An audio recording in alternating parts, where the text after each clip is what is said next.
Revolutionary Safe House, Wuchang, October 9th, 1911. The bomb maker gingerly places the device with the others.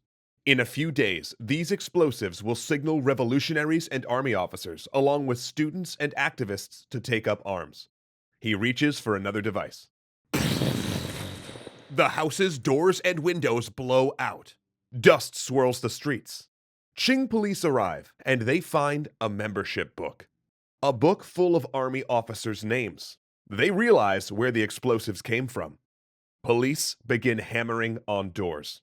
After 16 years of planning, the revolution is about to begin by accident.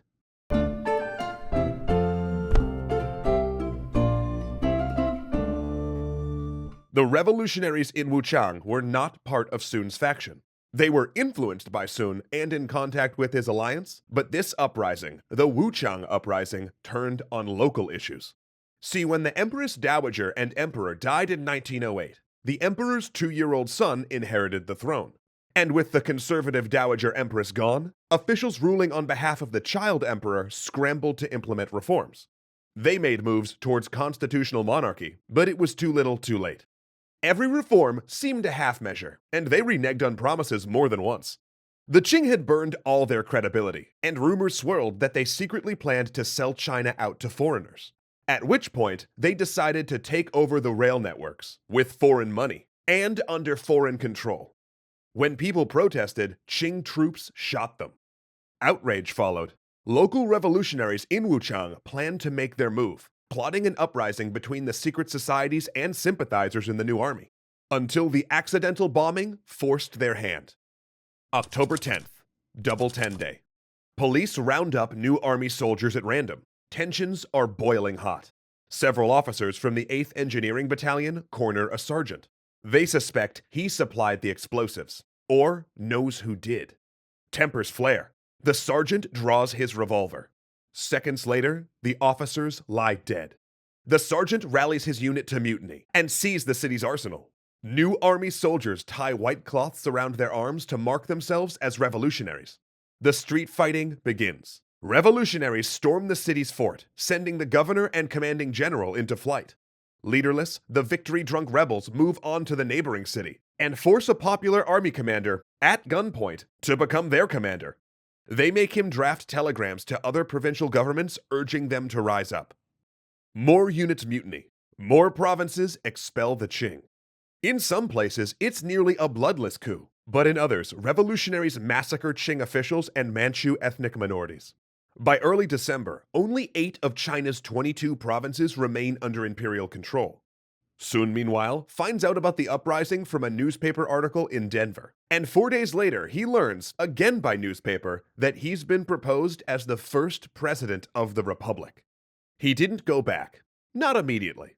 Reasoning that he was a better diplomat than general, he instead hit Washington, D.C., London, and Paris. He wanted assurances that the Western powers would not intervene, and would prevent Japanese intervention. He wanted a grant of loans to the new Republican government, and all loans to the Qing canceled. He was not successful exactly. None of the Western powers were taking bets on the outcome of the revolution quite yet. They would withhold all loans until a single legitimate government ruled China. No money for the revolutionaries, but no money for Beijing either. He'd accomplished little. But when he arrived in Shanghai on Christmas Day, he found that the diplomatic tour raised his prestige. And 4 days later, the Provincial Assembly overwhelmingly elected Sun as provisional president of the Republic of China. They swore him in on January 1st, 1912. Within 2 months, Sun had gone from an outcast rebel to the head of a republic. Yet there was no time to enjoy the moment. The revolutionary government was mired in peace talks, not just with each other, but with Yuan Shikai.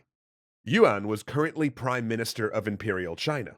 He was a general who'd been instrumental in creating the new army, but Beijing had forced him into retirement over worries about his popularity with the troops. Called back due to the crisis, he'd used the court's desperation to secure both the office of Prime Minister and a series of reforms that gave in to many of the revolutionaries' demands for constitutional government, and just so happened to make the Prime Minister very powerful. Earlier peace negotiations had produced a deeply unpopular agreement between Yuan and the revolutionaries. But that agreement was void anyway. Whether China would be a republic or a constitutional monarchy was supposed to have been settled with a national convention. But the revolutionaries had jumped the gun and declared a republic when they elected Sun. So the day after Sun assumed the presidency, he sat down with Yuan for secret peace talks. Both Sun and Yuan were backed into a corner. Due to banking neutrality, neither state could secure foreign loans, and both had armies teetering on the verge of financial collapse. Neither could afford to continue fighting each other. If they worked out an agreement, though, credit could resume. If not, it would be bankruptcy and civil war. So Yuan made his play. He could convince the emperor to abdicate and recognize the republic. In return, Sun would resign the presidency and let Yuan take his place. Sun had little choice, and his dream wasn't to be president. It was to end Qing rule and replace it with a republic. This compact secured that. He'd put country over self. So he agreed, but with two caveats. The provisional president would lead from the new capital, not from his power base in Beijing, and Yuan would honor the constitution. All bills must go before parliament.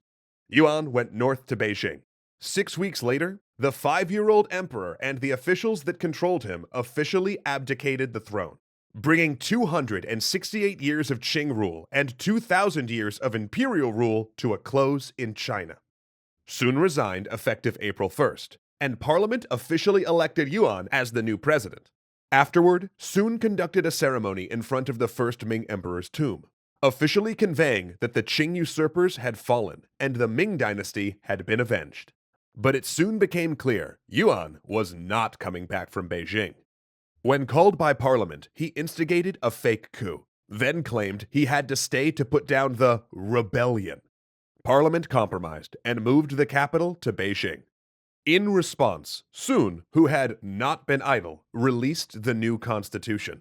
Originally, he had planned for it to be an American-style government, but when it became clear that Yuan would lead, he advocated a British-style government that limited presidential power. The result was an ambiguous hybrid that left room for Yuan and ministers to split hairs over presidential power.